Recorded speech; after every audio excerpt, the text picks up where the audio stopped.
Why are so many men checking out of the real world? There's a growing number of men, older men, younger men, they're not lazy, they're not stupid, um, and they're not broken or even incapable, but yet for some reason, these men are disengaging because the system stopped rewarding certain behaviors that men were taught mattered. And I want to get into why. My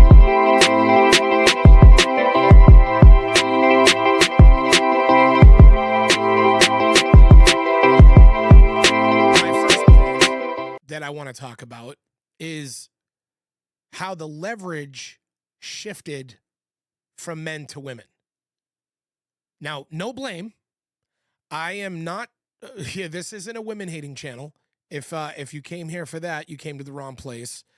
I have absolutely no issue with this. I am merely an observer, and I am going to discuss what I have observed in my lifetime, and how rapidly things have changed, even from 20 years ago. And I think what happened is that the rules on how you obtain women changed way faster than men did. Men have not been able to keep up with the level of change that has been required in the field of dating and picking up women.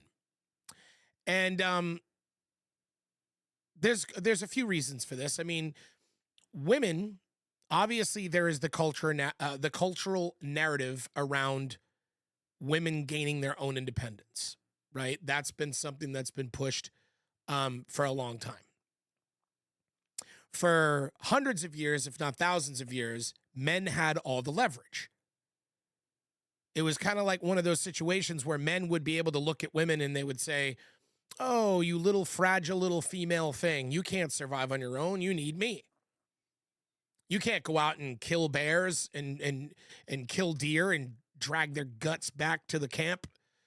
But we can, and we'll feed you." And as time progressed, as we all know, for a long time, men had all the cards, or the vast majority of them. Women were non-participants in the decision-making that shaped their societal culture. Men were the ones who made the majority of all the decisions. And this is just the way that it was. And so this created a dynamic where men could get women simply because they were needed. This meant that this meant that men did not need to be in shape, be knowledgeable, be highly skilled, read books, be good at conversation, respect women's emotions, respect women's feelings. None of that mattered at all, because men were like, I could do whatever I want. I could look however I want. I could eat like a pig. I could gain all this weight. It didn't matter. I'm a king. Ha ha ha ha. I've got 7 wives. And that's just the way that it was, because women had no choice. Men had all the leverage. And this continued into modern society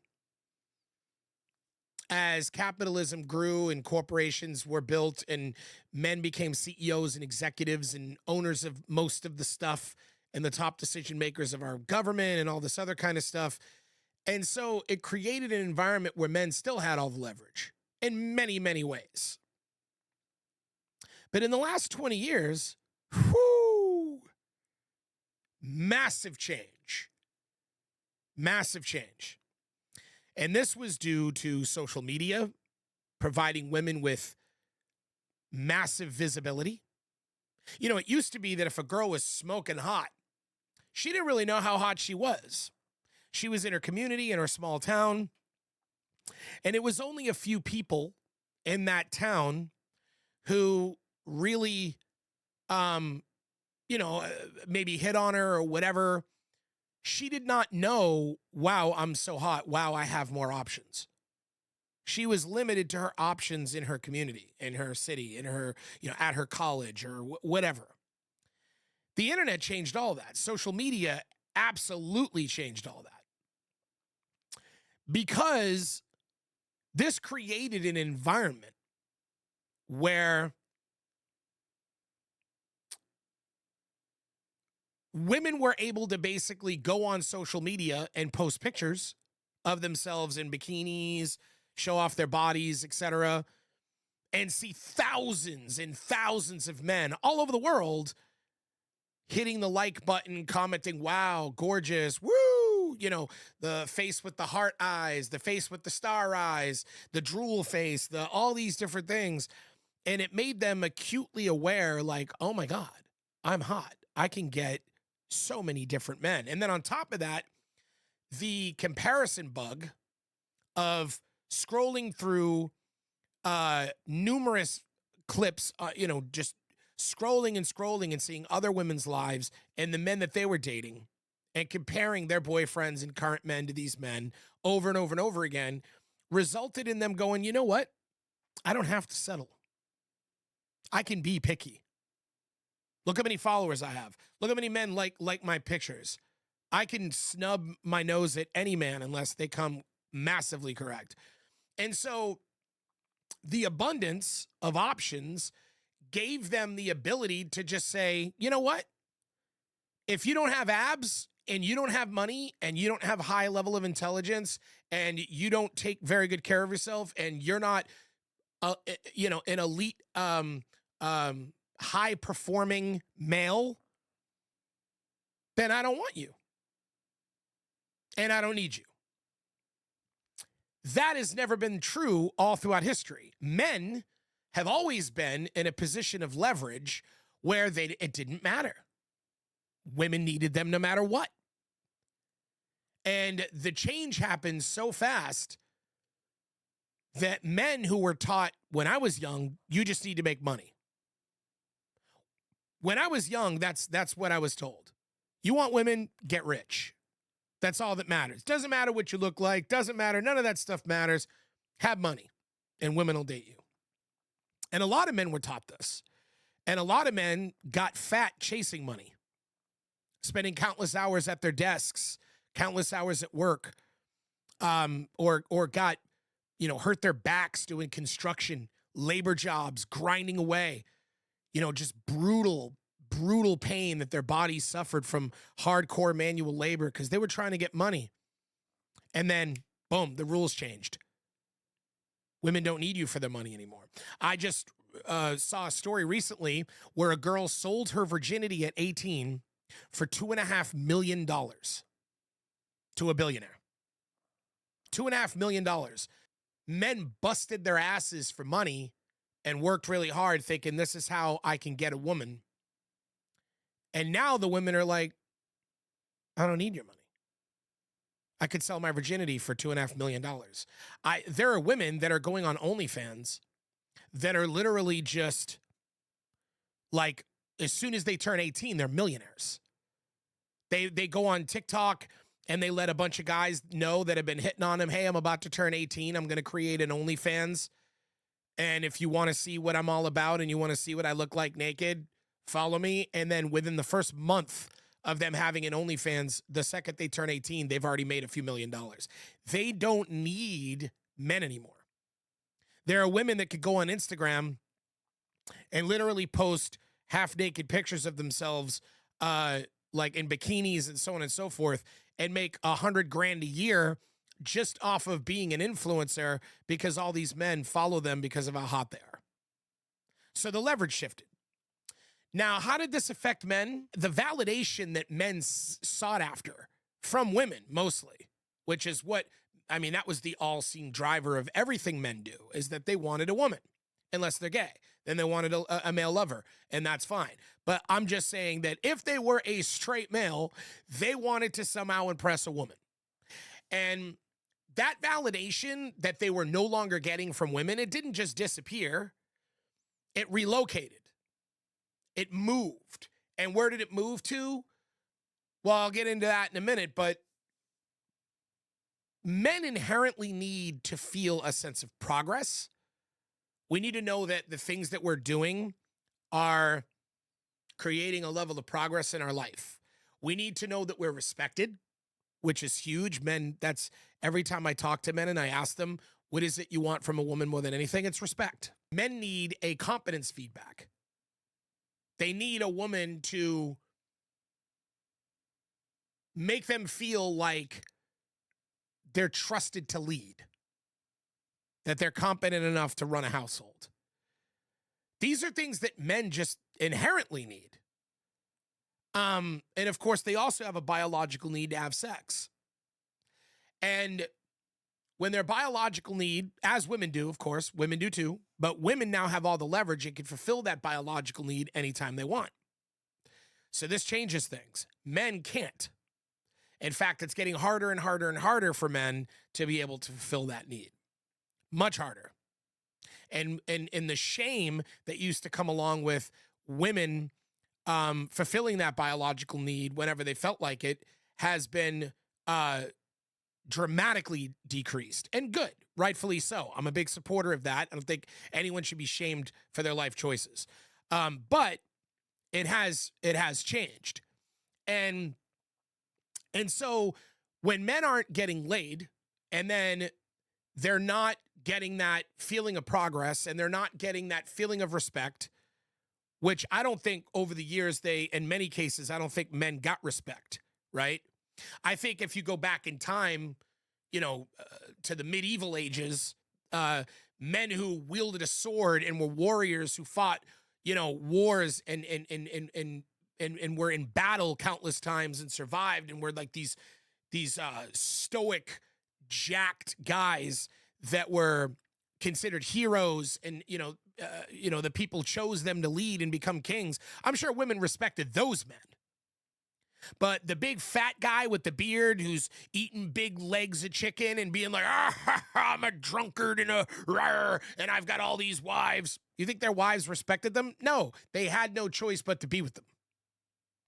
If they respected anything, they just respected their authority because they were in a position of authority. They were kings, or wealthy, or noblemen, or leaders, or whatever. But men, I think, in many cases, would misconstrue their leverage over women for respect.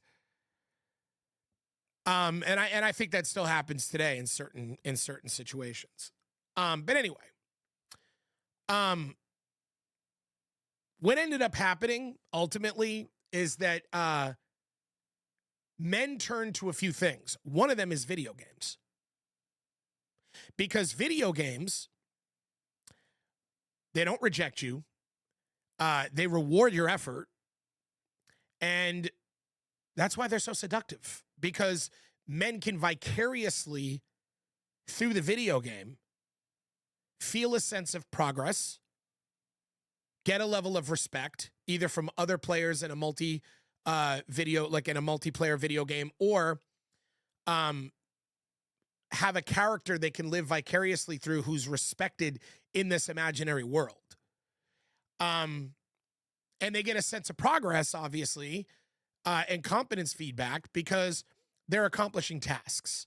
A lot of these games, they go so in depth into crafting and making money and, making armor, designing homes in games now. There's all these different things that allow a man to live vicariously in a video game and get that dopamine from those feelings that they're seeking from the game that they would otherwise seek from the real world, or would otherwise seek from women, especially.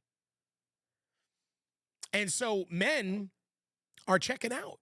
They're checking out. They're going into video games and getting lost into these imaginary worlds and spending countless hours in these imaginary worlds because that's the only place where they feel like their effort is rewarded. And it's not good. And as a man, I could tell you I relate. I've been there. I've been there. And it's sad. It creates a comfort trap. Because the achievement that you get in a video game is really without risk. Obviously, in real life, you risk nothing. You risk life and death in the video game, but in a video game, if you die, you just pop back up and respawn. The game isn't over, right? So there's no real risk. So that sort of becomes seductive. And then there's a brotherhood that forms without any real responsibility. You can become really good friends with people you met online through video games, and many do. This is why there's millions of young men in Discord building relationships with different people, and essentially people that they've never met are validating them. People who they'll never meet are validating them. And of course, the exposure, and this is important, that comes with the success that you achieve in a video game, or I'm sorry, the exposure that comes from the success that you achieve in real life does not come with the success that you achieve in a video game. So if you do accomplish all these amazing things in a video game, you're not at risk of all the things, all the negative things that come along with success. You don't have paparazzi out your window because you achieve things in a video game. You don't have people judging you or pointing at you or wanting to know more about who you are because you're successful in a video game. Barring, of course, unless you're streaming your success and making it a public success. But aside from that, there's no real exposure for the success you gain in a video game, which is another reason why that comfort trap exists. But the avoidance of reality and hiding in a video game, it becomes an identity.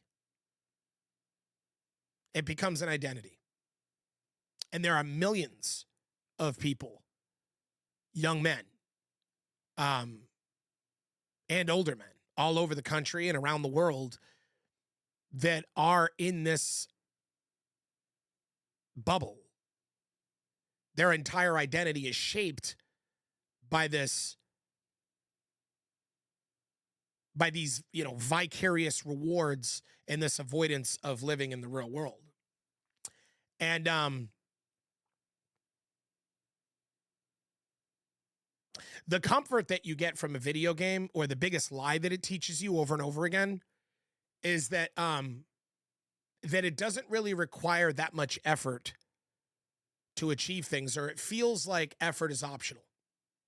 Because in video games, you could put a lot of effort or you could put minimal effort, and the guy that put minimal effort in most video games is going to achieve still 80 to 90% of what the guy that put effort in. And that's a completely different reality than the one that we live in. And it's important, I think, that men really identify the difference. Very important. I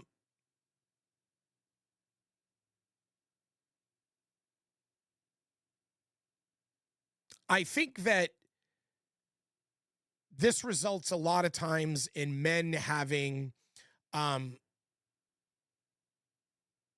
lack of self-trust in themselves, resentment. They turn on the TV and they see other men with beautiful women, or they scroll. A lot of people don't really turn on the TV anymore, but they'll doom scroll on the phone all day and look at video reel after video reel of men with women. And they'll compare themselves to these men. and they'll build up a resentment, not only to the men, but also to the women. And they'll say, oh, she's just a, probably, a liar and a, WHORE. I'm not going to say it because of my YouTube channel.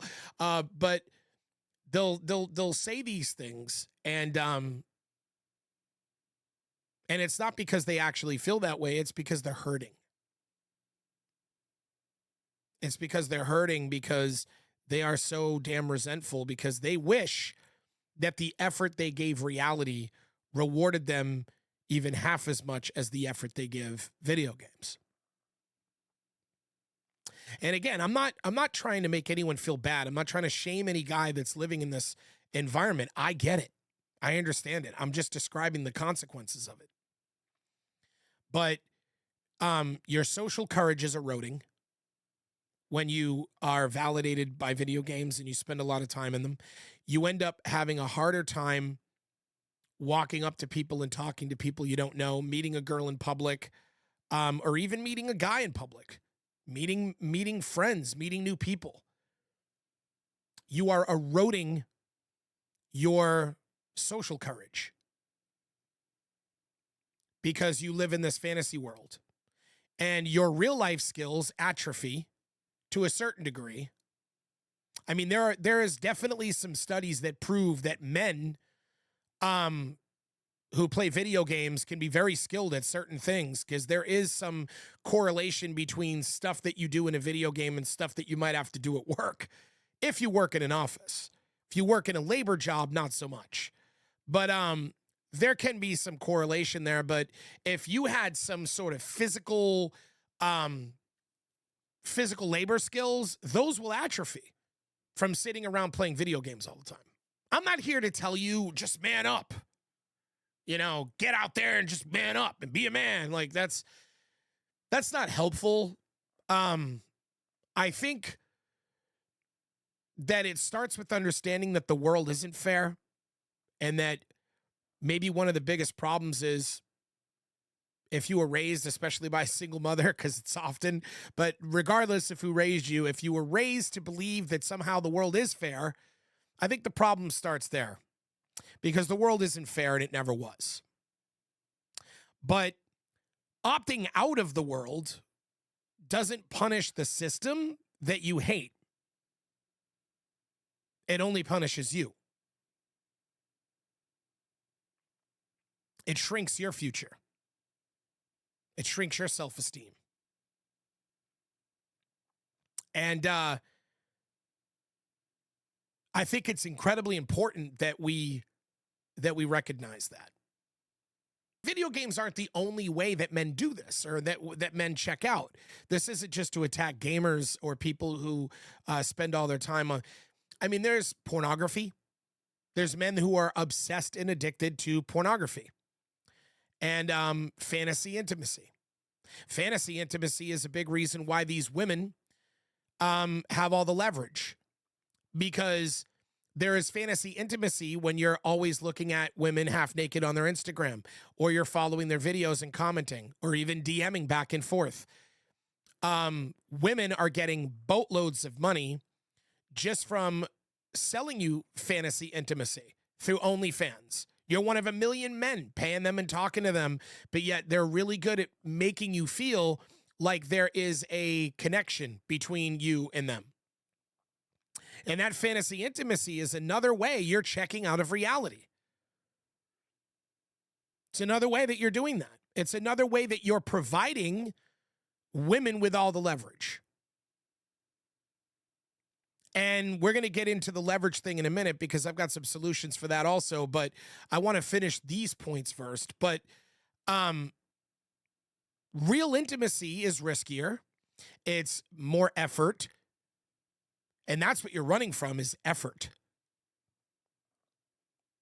And you end up feeling like when you put forth effort in a real relationship, that it's less rewarding than the porn. It's less rewarding than the fantasy intimacy that you're receiving, because it's more transactional. Well, I could give this girl $50 and I can have a fantasy intimate moment, or I could spend $100 taking a girl out to a lovely dinner and then having to do it 3 more times before I'll even be able to get her alone in my apartment. And you start to look at it from, and then she's going to want good sex. I'm going to have to be fit and I'm going to have to be able to perform. And she's going to want, me to listen to her talking, and I'm going to have to sit there and look at her while she's talking, and I'm going to have to look like I care about whatever she's talking about. I'm going to have to actually pay attention. I'm going to have to actually put forth work. Whereas I don't have to care about the girl that's selling me fantasy intimacy. I don't have to care about what she's saying, and I don't even have to, physically perform. I can just rub one out and just pleasure myself, and I only have to worry about me and not someone else in this equation. And this is it's compounding your weakness as a man. It's compounding your weakness as a man. And here is where the problem really lies. Is that while you're sitting there doing passive consumption, playing video games, scrolling on your phone all day long, living a substitute life, being addicted to fantasy intimacy and porn and all these things, a lot of men, they start to actually inherit this idea where they believe that the solution to this problem is to bring women down a peg. Well, that's what we need to do. We need to knock women down a peg so that we could still be effortless and still get what we want, like we did for thousands of years when we were, in the medieval times. We want to bring it back to where we could be fat and out of shape, and where we don't need a lot of money, and where we don't need to listen to what they say or be intelligent or put any effort into being better men. We could just get the woman anyways. So let's knock women down a peg. That's what you think. And what you don't understand is that while you're blaming society for weakening men, it's actually your mentality that's weakening men. It's actually you weakening yourself. Because if you looked at it and said, "Oh, I see, the rules have changed. Men actually have to try now.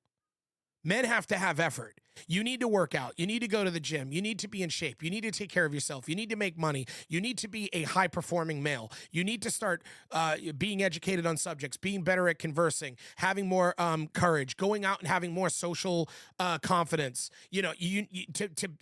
That improving who you are to rise up to be the kind of man that these women are looking for. That would be strengthening men. That would be strengthening men. It's the mindset that's weakening men. It's not women who are weakening men. It's not some conspiracy cabal at the top of the power chain that's forcing men to be weaker. It's your own mentality of not wanting to put forth the effort to rise up to be a better man that women are now looking for, because they have all the leverage and they're pickier. And instead of complaining about it, you should fix yourself. That's how men improve. That's what makes men become better men. And I'm sorry if this sounds like a lecture, but it's important.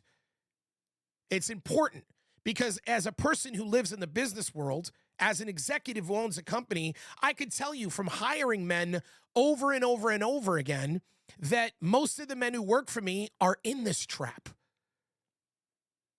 And it's insufferable because there are men who work for me that make $5,000, $6,000, $8,000, $10,000 in a month in commission, and they're broke quicker than you could ever imagine because they're out trying to impress fantasy women who are giving them fantasy intimacy. So I see this time and time again affecting men.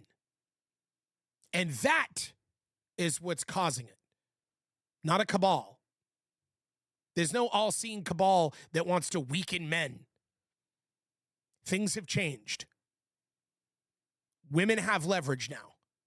They don't need you like they used to. And so if you want them, it is a requirement that you work on yourself and put forth the effort that you've been avoiding for a very long time. Men will sit on social media, okay? And the passive consumption, posting things on social media, their opinions, their thoughts, because once they check out of reality, they want to feel like they participate in the ongoings of our world. They want to feel like they are involved, because they're not. And so they'll sit there and they'll doom scroll on social media all day, and they'll post, images and memes and things like that. But in reality, it's an illusion of participation. You don't make any real decisions that affect the world, and you don't get affected by any decisions that affect the world because you've checked out. And this ultimately means that, and this is something I think a lot of men are starting to realize who have checked out, is that the outcome, you don't really matter to it. Imagine that. You don't matter to the outcome. And that's a sad place to be. Because this consumption, the social media consumption, this doom scrolling, the porn, the video games, it feels like you're engaged, but it doesn't move your life forward in any way.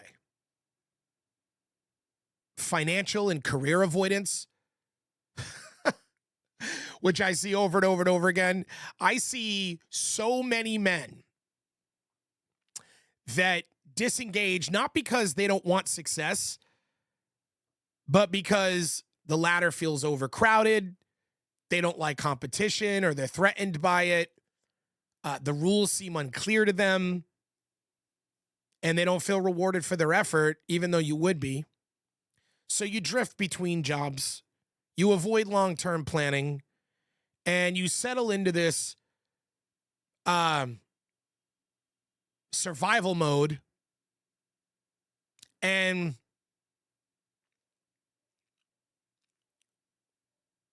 when the path to significance feels blocked, a lot of men just stop walking. They stop taking the path altogether. They just stand still. And again, I'm not trying to point out that you're lazy or any of that stuff. I'm not trying to judge anyone. I'm trying to make sure that you understand that this is status erosion. And what a lot of these men have in common is really simple. You are seeking relief from judgment without demanding growth of yourself. We need to do something about that with a lot of young men, because if we don't, this is going to be a societal failure. Because this resentment that you build up forces you to join groups that are filled with other people like you who also have resentment. And then collectively, you all start to think like a mob mentality, and then throw your weight around making unreasonable demands of a society that you feel owes you something. A sense of entitlement, I guess you could say. And if the real world feels hostile, the answer isn't to disappear from it. It isn't to run from it. You need to build the capacity to withstand it. And if you do, that is how you strengthen men. not by trying to knock women down a peg. Anyway, my name is Tom Kane. This was another episode of the Executives Playbook. Please like the video, please subscribe, and most importantly, leave a comment. I'd love to know what your thoughts are on this. I would love to get your opinion. Are you a man that you feel has been in a situation like this? I want to hear from you. I want to know what your thoughts are on it. That being said, again, I'll be here every day. Please hit the bell so you can be notified when I drop a video. And thanks for watching. I really appreciate it. And I wish you all the best.